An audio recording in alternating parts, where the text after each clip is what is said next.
Sometimes the answer to your biggest problem is sitting right there in plain sight, playing for a team that's struggling to figure out its own identity while you're desperately trying to salvage a championship window that won't stay open forever.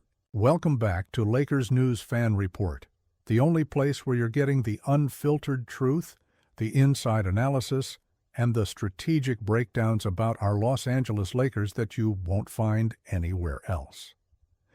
I'm here every single day bringing you the latest developments, the trade possibilities, and the roster moves that could define whether this season ends in glory or disappointment.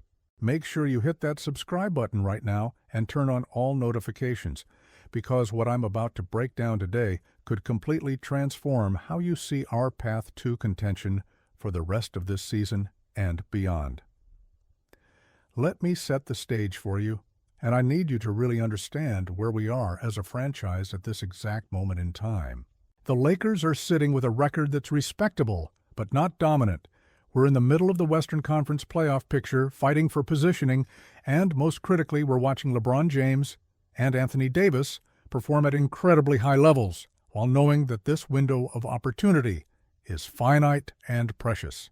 Every game matters, every possession counts, and every roster decision we make between now and the February 5th trade deadline will determine whether we're playing meaningful basketball in May and June or watching from home like we've done too many times in recent years.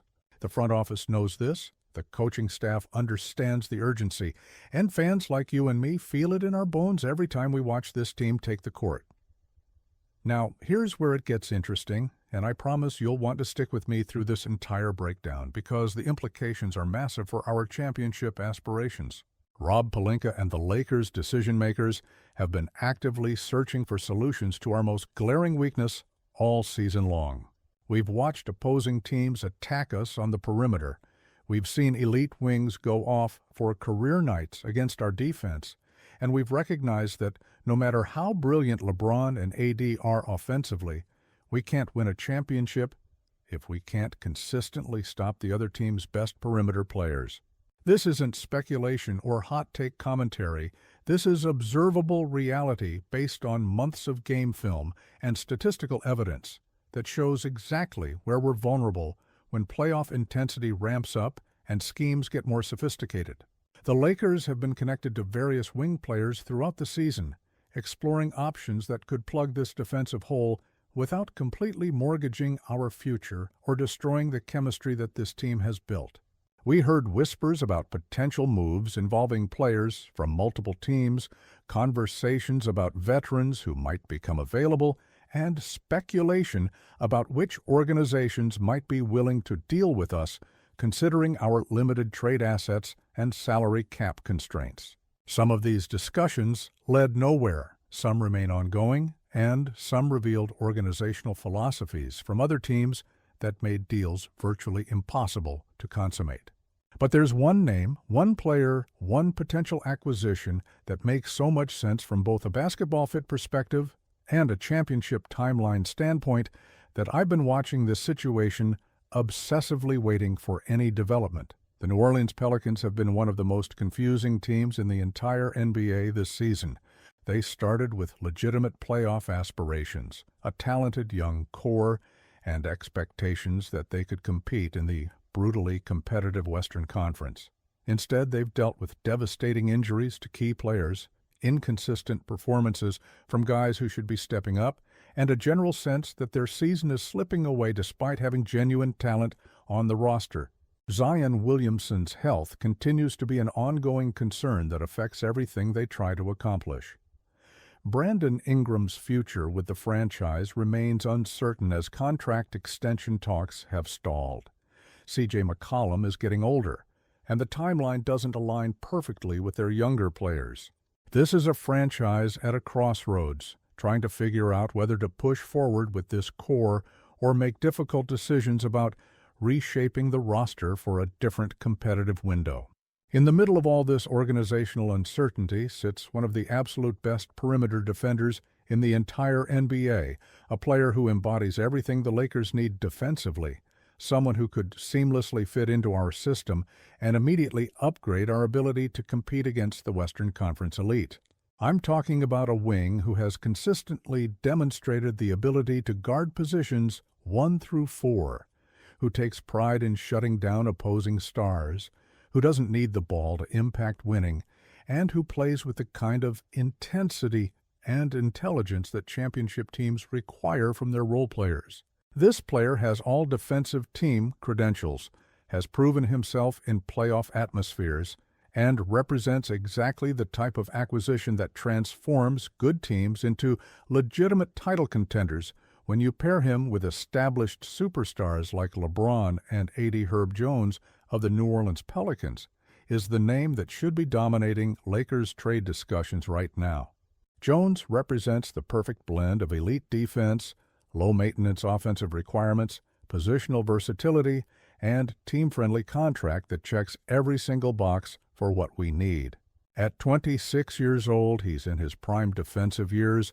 He's not going to demand a massive role or usage rate, and he's shown throughout his career that he can thrive alongside high-usage offensive stars by doing all the winning basketball things that don't show up in box scores but absolutely determine playoff outcomes. When I watch Jones play, I see a Marcus Smart-type defensive stopper who can legitimately be assigned to guard the opponent's best perimeter player every single night and make their lives miserable for 35 minutes. Let's talk specifically about what Herb Jones brings to the table and why he's not just a good fit, but potentially the perfect fit for what the Lakers need right now. Defensively, Jones is in the conversation for the best perimeter defender in basketball. He's made all defensive teams. He consistently draws the toughest defensive assignments, and his ability to navigate screens, stay in front of elite ball handlers, and contest shots without fouling is truly elite. In an era where offensive skill has never been higher, and players like Luka Doncic, Steph Curry, and Shai Gilgeous-Alexander are putting up ridiculous numbers against almost everyone, having a defender who can at least make these guys work for everything becomes invaluable. Jones has proven he can do exactly that, slowing down elite scorers and giving his team a chance to execute game plans that might not work with lesser defenders. His versatility is equally important because modern NBA playoff basketball requires the ability to switch across multiple positions. Jones can credibly guard point guards, shooting guards, small forwards, and even many power forwards depending on matchups. That switchability becomes crucial in the postseason when teams attack with pick and rolls and try to create favorable mismatches. Having a defender who doesn't create those mismatches, who can handle switches without becoming a liability, is the difference between elite defense and merely good defense. The Lakers, with Jones in the lineup, would suddenly have the personnel to switch everything on the perimeter, to pressure ball handlers without worrying about being beaten off the dribble, and to execute the kind of aggressive defensive schemes that win playoff games. Offensively, Jones isn't going to be confused with an all-star scorer, but he's exactly what you want from a complementary wing playing alongside LeBron and AD. He's shooting around 37% from three-point range this season on moderate volume, which means he has to be respected as a floor spacer but isn't going to demand touches or disrupt offensive flow. He cuts intelligently off the ball. He's an excellent offensive rebounder for his position, and he makes smart decisions with the basketball when it comes to him. This is critical because the Lakers don't need another player who requires plays designed for him or who needs the ball in his hands to be effective. We need someone who can stand in the corner, knock down open threes created by LeBron's playmaking or AD's gravity in the post, and then sprint back on defense to do what he does best. Jones fits that description perfectly. His contract situation makes this even more appealing from a Lakers perspective. Jones is on a team-friendly deal that runs through next season, which means we wouldn't just be renting him for a few months. We'd be acquiring a player who could be a core piece of our championship pursuit this year and potentially beyond, giving us defensive stability at the wing position that we haven't had consistently since the days of having elite perimeter defenders on our championship teams. From a salary matching perspective, the Lakers would need to get creative with any package, likely involving multiple rotation players and possibly draft capital. But the point is that the money could work if both sides were motivated to make a deal. Now here's where the situation gets complicated, and this is what I've been monitoring closely as the trade deadline approaches. The Pelicans have shown repeatedly that they're extremely reluctant to trade their core players even as their season deteriorates. Recent reports have indicated that New Orleans was approached about making their elite forwards available, and they've essentially shut down those conversations before they could get serious. This organizational stance makes sense from their perspective because trading away a player like Herb Jones, who represents exactly the kind of low-ego, high-impact defender that every team covets, would be admitting that their current core isn't working and that they're entering some form of rebuild or retool. That's a difficult admission for any front office to make, especially when they've invested significant resources in building around Zion and Ingram. However, the reality of the Pelicans' situation might force their hand over the next few weeks. They're currently losing more games than they're winning. They're on pace to potentially miss the playoffs entirely. And they have to seriously evaluate whether running it back with the same core makes strategic sense or if they should capitalize on the trade value of their best assets, while those assets still have significant market appeal. Herb Jones in particular represents a player who would generate massive interest across the league because every contending team could use an elite perimeter defender, which means New Orleans could potentially extract a strong return if they decided to pivot toward a different roster construction. The Lakers' case for acquiring Jones is compelling from multiple angles. First, we can offer the Pelicans immediate roster help rather than just future picks. Players like Rui Hachimura, who's been solid for us but might be expendable in the right deal, could give New Orleans a younger forward with offensive upside. We could include additional rotation pieces who fill specific needs for them. Second, we have the motivation and urgency that might lead us to be more aggressive in our offer than other teams who don't feel the same championship or bust pressure that comes with having LeBron James on your roster. Third, there's a genuine basketball logic to Jones leaving a struggling situation in New Orleans for a chance to compete for a championship in Los Angeles alongside two of the best players in the world. Imagine for a moment what our rotation would look like with Herb Jones integrated into the lineup. You could start Jones alongside Austin Reeves in the backcourt, with LeBron at the 3, AD at the 4, and our center rotation. Suddenly you have elite defense at multiple positions, you have switchability across the entire perimeter, and you have shooting from everyone except AD, who commands attention anyway. Or you could bring Jones off the bench as the ultimate defensive specialist who comes in to shut down the opponent's best scorer when games get tight.